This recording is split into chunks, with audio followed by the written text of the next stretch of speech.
nosotros continuamos con Melilla a través del automóvil y sí que es verdad que debido al calor nos hemos venido a otro rinconcito de la ciudad. En este caso nos encontramos en una zona pequeñita, aquí del puerto deportivo.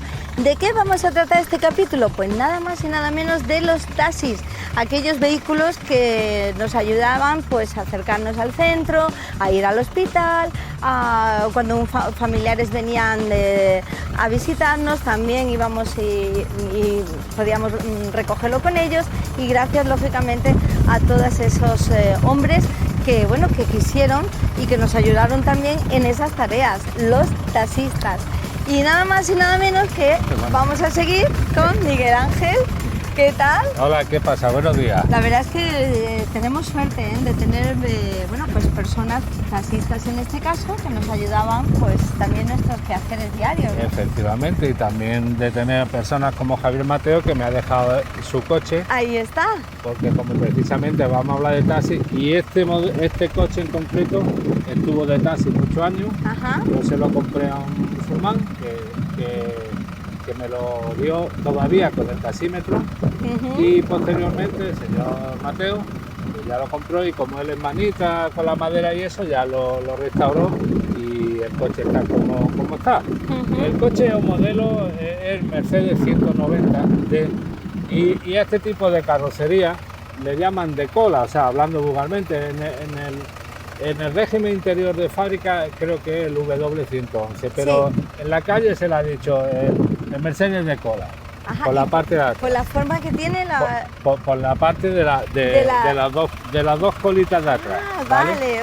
Entonces, este coche viene a sustituir, es de 1963, o sea, le falta muy poquito ya para hacer los 60 años, y vino a sustituir a los Mercedes también, que coloquialmente se llamaban pontón, que es que la carrocería hacía de chasis y eran más redonditos. Sí. Y de hecho el mismo motor que lleva él lo hereda del modelo anterior. Vale. Que hereda eso, y la posición de los intermitentes también lo hereda del modelo anterior. ¿Qué ocurre? Que se dan cuenta al poco tiempo que es muy poco motor para tanta carrocería, porque esta pesaba más que la anterior. Y enseguida sacan el modelo 200D, que es la misma carrocería, pero ya mejorado en cuanto a algunos aspectos y sobre todo a potencia del motor. Y ya los intermitentes lo pasan a poner aquí abajo, de intermitentes grandes, y ya desaparece el tipo de intermitente así lateral. En los laterales. Efectivamente. Estos coches lo que tenían es que tú lo arrancabas por la mañana, a las 8 de la mañana para empezar a trabajar, y si quieres en todo el día no lo paras, porque mientras tenga gasoil no se para. Era muy duro y era un coche muy elegante, y con esta misma carrocería había otro ya de lujo, pero que no se usó en taxi, sino que ya eran particulares, como el General Conesa, todo esto, que eran los 220, en vez de 200 o 190, 220 SB, que era con los faros tipo americano así alargados, y ya eran motores de gasolina de 6 cilindros, que también por esa época había uno, el ML 7188, y este el 7008. Así que del 63 nos vamos, si quieres, a recorrer cuál ha sido la historia de los taxis, que empiezan en 1913, el primer taxi, pero si quieres eso te lo cuento en una parada. Ahí está, por lo tanto nosotros ahora vamos a montarnos en este taxi. Eso es. Y vamos a recorrer parte de la ciudad, pues recordando dónde estaban esas paradas y dónde están ahora. Vamos a montar. Y no me vaya a hacer la reclamación de que el taxímetro está trucado, ¿eh?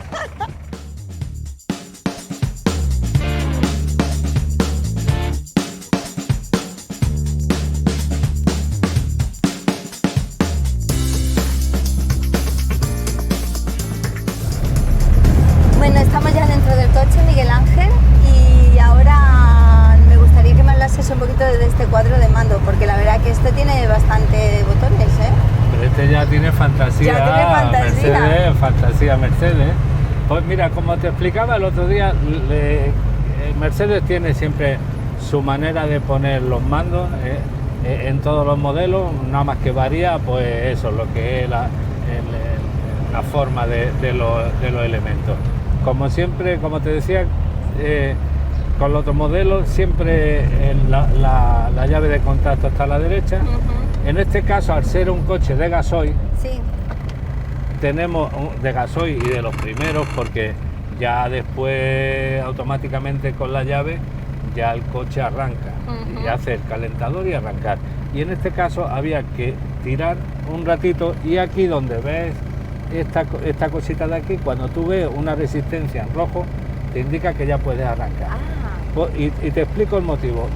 La gasolina explosiona por una chispa que es a través de la bujía, y el gasoil, sin embargo, no es a través de chispas, sino que el gasoil es por compresión. O sea, un determinado volumen de mezcla de gasoil con aire lo comprime dentro de la cámara de combustión, y mediante el calor hace que explosione y funcione el motor, ¿no? Entonces, cuando está en frío el coche, pues por eso necesita de una resistencia para que el coche haga explosiones de verdad. Luego ya una vez que el coche está el motor caliente, ya no es necesario el estar esperando tanto tiempo. Claro. Y por eso en estos coches la resistencia comía mucha batería, y siempre en estos coches lo fundamental es que la batería estuviera muy bien y fuera potente, ¿sabes? Claro, para poder no tenerlo. Eso. Entonces después los otros mandos, bueno, pues radio, mechero, lo que es el sistema de refrigeración, hacia arriba, hacia abajo. Claro, los mecheros, porque ya en esa época ya en aquella época se permitía fumar. Se permitía fumar en el coche. A lo mejor si no fumaba parecía que era de clase baja.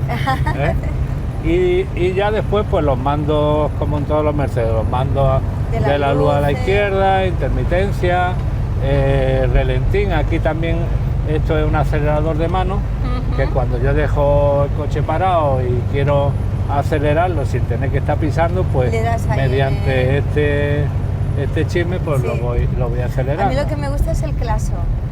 El claso. Muy original. Sí, esto es. El volante me gusta mucho. Esto es como iban, y en el modelo anterior, para los intermitentes, el aro era entero el que se movía. Pero ya en estos modelos, pues nada, lo pasaron los intermitentes a un mando tradicional. El coche este lo que tiene es una gran capacidad interior de asiento, por eso también triunfó como taxi, claro. y maletero, que también es muy amplio.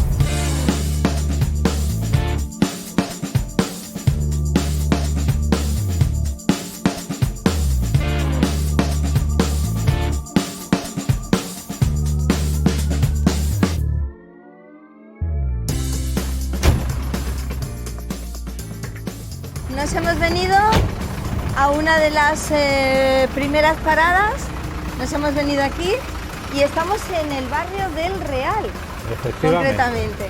Efectivamente, las paradas no han variado casi desde que empiezan los taxis en 1913 en Melilla.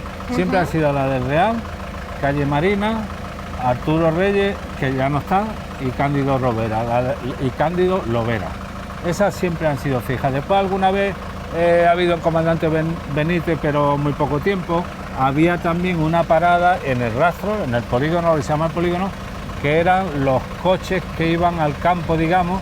No tenían licencia de taxi, pero tenían un permiso especial, y era para eso, a esos marroquíes que venían a comprar a Melilla, reunían sus compras, y luego pues, entre uno o dos o tres personas alquilaban ese taxi, que ese taxi sí pasaba a Marruecos y llegaba a Socojá, a Montearbe, a Tistuti, y esas personas se buscaban la vida pues precisamente con ese tipo de vehículos.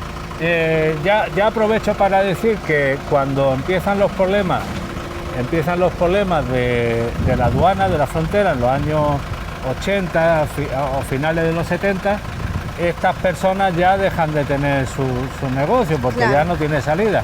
Y entonces le piden a la ciudad autónoma, entonces todavía no era ciudad autónoma, que coja y lo integren dentro de la agrupación de taxistas de Melilla. Claro, eso a los taxistas de Melilla no le hace gracia, porque es más miembros, con lo cual los beneficios es a repartir entre más gente. Pero finalmente llega a un acuerdo el ayuntamiento con la agrupación de taxistas para que admitan a esas personas, lo integren esas personas, mediante una subvención o ayuda durante unos cuantos años, y entonces ya pasan de ser 56 o 54 los taxistas que hay que pertenecen a la agrupación a 8 personas más y pasan a ser 64. Y con eso pues ya te he contado lo que eran estas personas que tenían una licencia especial. Exacto. Sin llegar a ser taxi y que ejercían su trabajo o su punto de partida era siempre desde el polígono del Rastro, al lado de donde estaba la gasolinera de Arla, pues justo allí. Allí mismo. Bueno, y entonces este es otra de las paradas aquí en el Real, que hasta ahora actualmente se sigue conservando, en el mismo sitio donde estamos nosotros en estos momentos. Efectivamente. Y pues si quieres nos vamos a visitar otra parada y te cuento cómo empieza, y como la de la calle Marina es de las primerísimas, pues allí te cuento cuándo empiezan realmente los taxis en Melilla. Pues vamos por lo tanto a la calle Marina.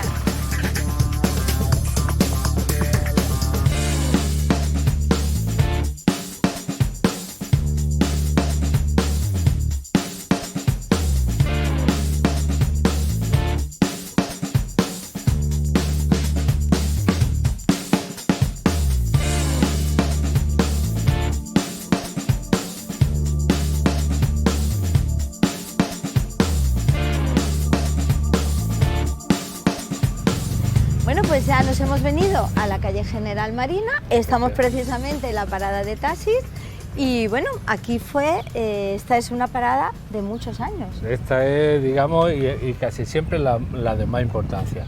Bueno, decirte, como hemos hablado ya de algunas paradas esas, pero no te he dicho cómo han empezado los Efectivamente. taxis. Bueno, pues los taxis, resulta que hay una compañía, se llama Òmnium Barcelonès, ¿sí? Que ya en Barcelona tiene algunos coches de servicio público, porque antes no se decían taxis, sino coches de lujo al servicio público. Entonces esta compañía ya funcionaba en Barcelona y decide en 1913 nombrar un delegado aquí en Melilla, que fue don Vicente Nava Gorgé, que en 1913 pide permiso a la Junta de Arbitrio para poner en circulación un vehículo de estos de alquiler. La Junta de Arbitrio no ve inconveniente, lo único que le dice es que bueno, pues le tiene que dar una tarifa para autorizarla o no. Claro. Y la tarifa que se presenta es justo copiado, que te daré documentos para que lo puedan ver los telespectadores, justo es la misma de Barcelona. Y esta consistía, había un condicionante, era si usaban el coche de lujo 2 personas o 4. Vale. Y había otro condicionante que era si la carrera que le llamaban era por carretera o por caminos. Ah, claro, porque en aquella época ya había... había de los dos tipos. Entonces, resulta de que se pagaba, si era por carretera, se pagaba 1 peseta por kilómetro recorrido. Vale. Y si era por camino, 1,25, 1 peseta 25 céntimos por caminos. Ah, vale. Si por ejemplo el cliente quería tener el taxi, estaba haciendo gestiones y lo tenía 1 hora parado, pues tenía que pagar 3 pesetas. Y lo que ya no es igual en Barcelona que en Melilla, es que tú no lo recordarás, pero sí lo habrás oído, que en Melilla estaba el cañonazo de la mañana y el cañonazo de la noche. No lo que esto, al ser una plaza militar, era por la noche, desde el cañonazo de la noche hasta el cañonazo de la mañana no podía salir nadie, como si fuera un estado de excepción, pero mucho más liviano. Sí, más... pero si tú salías, pues tenía que ser por algo grave que te dieran permiso. Entonces, la tarifa que yo te he hablado de 1 peseta por kilómetro recorrido por carretera, 1,25 por camino, era siempre que fuera en el periodo comprendido entre esos 2 cañonazos, entre la mañana y la noche. Si por casualidad tuvieras que acudir a este servicio fuera de la hora de los cañones, la tarifa es justo el doble. Claro. La tarifa nocturna, ¿no? Que ahora justo, pues no sé si ahora funciona así.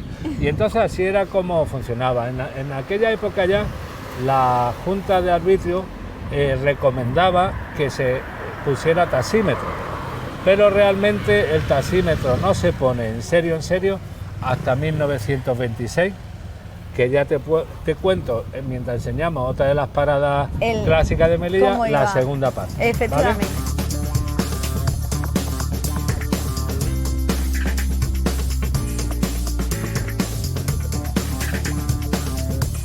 Mi padre se llamaba Miguel González, alias El Bigote, porque a él le gustaba que lo nombraran por el bigote.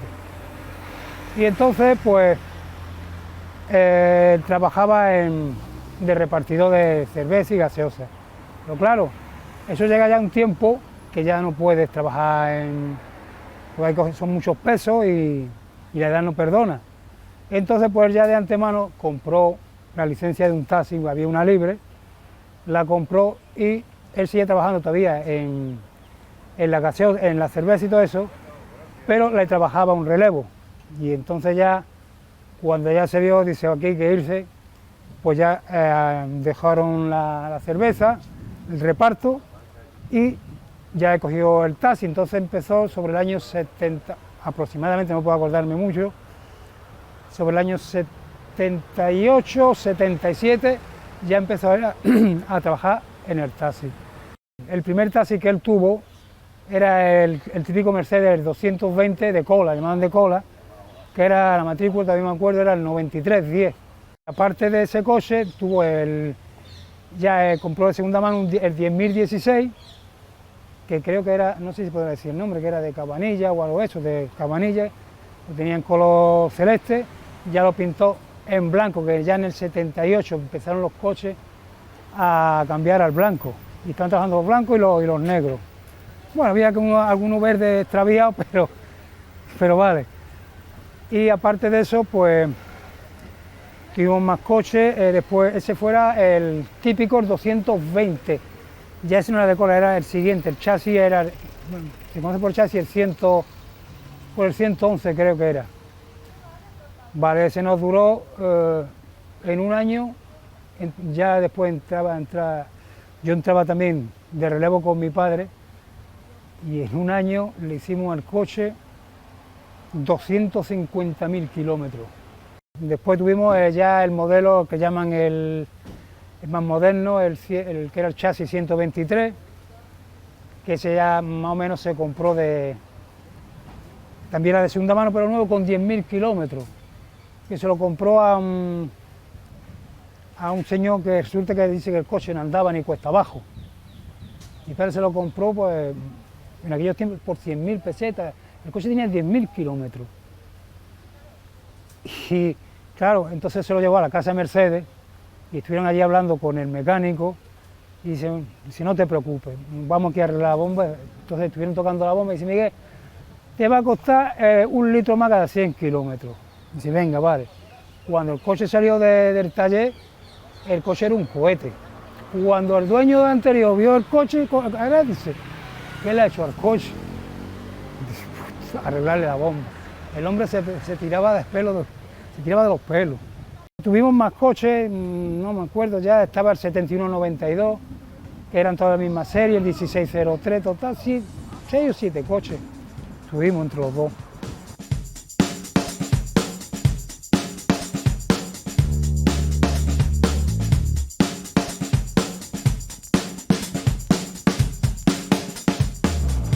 Dejado la calle Marina y nos hemos venido aquí a otro lugar que se llamaba Arturo Reyes, ahí está, Siria del Cader. Pero a mí me has dejado súper intrigada con eso del taxímetro. A ver, ¿qué es lo que pasó con el taxímetro? Antes de explicarte eso, te voy a decir que esta parada, en 1929, ¿sí? se inaugura esta parada para descongestionar un poquito la parada de la calle Marina. Vale. Entonces, volviendo al 26, como te dije, la Junta de Arbitrio desde el año 13 ofrecía de que se pusiera el taxímetro a los taxistas. Hasta el año 26, en febrero, no se instala. Y ya en marzo, justo al mes siguiente, el guardia nocturno que había recibe una denuncia de un ciudadano que denuncia al taxista porque le había cobrado desde la calle Granada al barrio de Triana, ¿sí? ida y vuelta, 2,30, y decía que eso era demasiado y que no podía ser. Y esa es la primera denuncia que se conoce de los famosos taxímetros, que siempre todos hemos tenido esa cosilla. ¿Estará funcionando bien? ¿Estará tocado? Bien, que nunca ha sido así, porque los taxistas al revés han sido personas que nos han ayudado a todos en los momentos malos. Siempre esas criaturas siempre han estado dispuestas a todo, pero siempre la malicia la hemos tenido, o la picardía, vamos. Decirte también eso, que en 1921 la Junta de Arbitrio pone otra tarifa, o saca otra tarifa, marcando las personas que van en el coche y marcando también la zona. Y en Melilla delimita 2 zonas. Entonces, en una de las zonas los precios van a 2,50 por recorrido y en la otra zona es ya 4,50. En la primera zona que se hace, pues los barrios del Polígono, Centro, el Real, el Hipódromo, la calle Alfonso XIII, y esa zona es la de 2,50. Y ya la otra zona es de 4,50, que eran los puntos más alejados desde el centro, que era la caseta del Cabo Moreno, que es muy famosa, si ves los libros de historia y eso de Melilla al principio del siglo, la posada del Cabo Moreno, el segundo puente de Sidi Marihuari, le dicen Sidi Marihuari, y la tercera, Rostro Gordo, arriba. Y esa era la segunda zona. Decirte también que en 1924 otro señor junto a dos socios deciden de poner unos coches, pero en plan económico, como si dijéramos los petit taxis, sí, pues más o menos eso. Y lo que ofrecieron era que se pusiera 0,25 céntimos por pasajero. Pero entonces, pues lo que vendían en la plaza se llevaba 3 o 4, pero siempre era más económico que el coche de lujo, ¿vale? Y entonces decirte que los coches que más se veían en las paradas en la primera época pues eran coches de todos los tipos. Luego, después de la Segunda Guerra Mundial, sabemos que Estados Unidos pues se enriqueció, y entonces pues casi todos los coches Plymouth, Dodge, Studebaker eran casi todos americanos, hasta más o menos los años 60 que ya se ven marcas como Opel, Peugeot, pero sobre todo se instaura bien Mercedes-Benz. Y empieza con unas pocas unidades del Mercedes 170D, que era el que le llamaban Lola Flores, que abría las puertas así, de mariposa. Le sigue el Pontón, que hemos hablado, y continúa el 190, y al que le sigue a el 200D, que enseñará una foto de Miguel el Bigote, que estrena los dos modelos, el siguiente a y el siguiente y el 2 siguiente a que es un 240. Y las personas pues van a recordar que ha sido esa secuencia la que ha funcionado, ¿vale? Hasta los años, cerca de los años 80, todos los coches eran negros. Pero en las finales de los 70, pues eso, empieza ya a ver blanco y negro. Y al final hemos visto que se han quedado en blanco. En blanco, y esto es así. Esta era donde estaba la parada, ¿no? Esta donde estaba la parada de Arturo Reyes. Si tú ibas a la calle Marina, no encontrabas a alguien porque ibas rápido al aeropuerto, o sea, te venía enseguida y aquí. Tenía. Y esta ya la han quitado, y he visto que en la Plaza España hay una, pero vamos, no sé si en sustituciones. Y nos queda una última parada, que es la parada que hay en Cándido Lovera, que es otra de las clásicas de toda la vida de Dios. Pues vamos entonces para allá. Venga.